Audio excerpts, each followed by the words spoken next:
Salut à tous, j'espère que vous allez bien. Moi je suis au top de ma forme, je suis enfin en vacances, je vais enfin pouvoir charbonner un maximum les vidéos. D'ailleurs il y aura une surprise pour les 1000 abos. Ceux qui me suivent sur mon Twitter le savent déjà. Ah oui, je devrais aussi avoir un nouveau micro la semaine prochaine. Bref, parlons de la vidéo d'aujourd'hui. Ce sera une vidéo sur l'unité Aishin. On va retracer l'histoire de l'unité Aishin et leurs exploits, puis essayer de voir quel est son futur. La toute première unité de Shin n'avait même pas de nom, c'était qu'un simple Go qui était composé de Kyukai, BA, B2 et Takukei. Cette équipe s'est formée lors de la toute première campagne de Shin, celle de Keiyu. À la suite de cette bataille, Shin fut promu commandant de 100 hommes. L'unité Aishin commence réellement lors de la bataille de Bayou.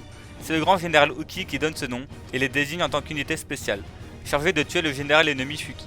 Ils réussissent cette mission, mais un quart de l'unité meurt. Lorsque la nuit vint, Uken attaqua le camp et Shin fut gravement blessé. C'est à ce moment-là qu'on vit la détermination de l'unité Aishin, ainsi que leur loyauté envers leur leader. Ils arrivèrent à s'enfuir, mais se firent rattraper par l'armée de Mangoku. Juste avant de se faire rattraper, Eiru prononça des paroles que tous les autres hommes de l'unité Aishin acquiesça. Qu'importe combien d'entre nous mourront ce soir, tant que lui restera en vie, leur unité Aishin ne mourra pas.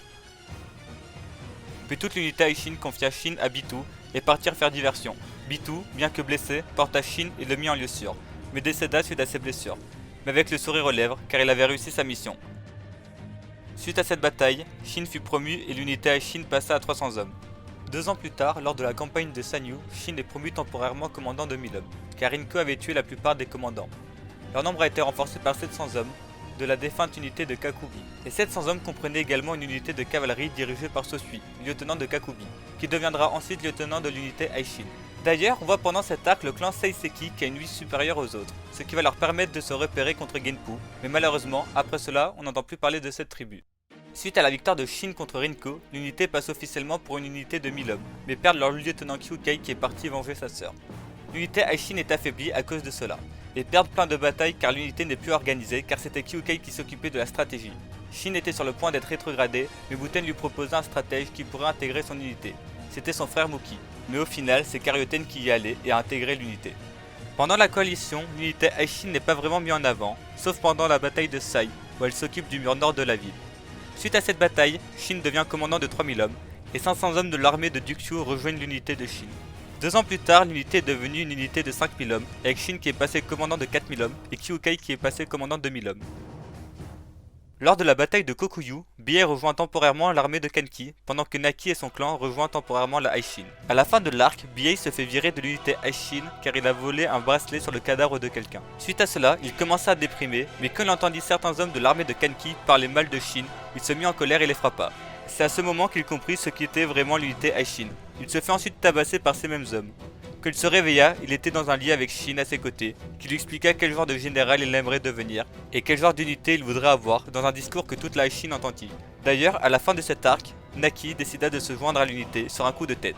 Mais s'il devait donner une bonne raison, ça serait parce que la bouffe y est bonne. Je pense qu'il veut dire par là que l'unité Aishin est bien plus agréable et chaleureuse que les hommes de Kanki, qui ne sont que des voleurs et des tueurs, qui n'ont pas forcément de bonnes relations entre eux. D'ailleurs, c'est aussi pendant cet arc qu'on a pour une fois 2 autres personnages que Shin et Kyukai qui ont brillé. C'est le lieutenant N et la stratège Karyoten. Karyoten arrive à mettre un plan incroyable pour franchir un fleuve, ce qui est l'une des choses les plus compliquées à faire lors d'une bataille. Et c'est N la clé principale de ce plan. Alors que Garo ne croit pas en lui et pense que ce n'est pas forcément l'homme fait pour ça, Shin et Ten dirent qu'il avait un truc que les autres n'avaient pas, le sens du devoir. Il réussit sa mission et l'unité a donc pu passer le fleuve. Ça fait tellement plaisir de voir des gens de l'unité mis en avant, autres que Kyukai et Shin. Après cette bataille, l'unité Aishin recrute plein de nouveaux soldats qui n'ont jamais fait la guerre. Parmi eux se trouvent les archers Shuji et Shuta, fils de l'un des 10 archers de Shin. Ils ont d'ailleurs tous les deux le niveau pour en faire partie. Ensuite vint la bataille pour Ryu. Durant cette bataille, l'unité s'occupait de l'aile droite de Kin. Ils réussirent de nombreux exploits, notamment Shin, mais perdit de nombreux soldats, dont le vice-commandant de l'infanterie, Shusa, qui était l'un des hommes les plus importants de l'unité. Il légua d'ailleurs sa lance à Kanto, un nouveau de l'unité qui a sans doute un gros potentiel, mais on y reviendra plus tard. A la fin de cette bataille, Shin est promu général et Kyukai commandant de 5000 hommes. L'unité comporte donc 15 000 hommes. Maintenant que l'unité est aussi grande, je vais vous dire qui est à quel poste.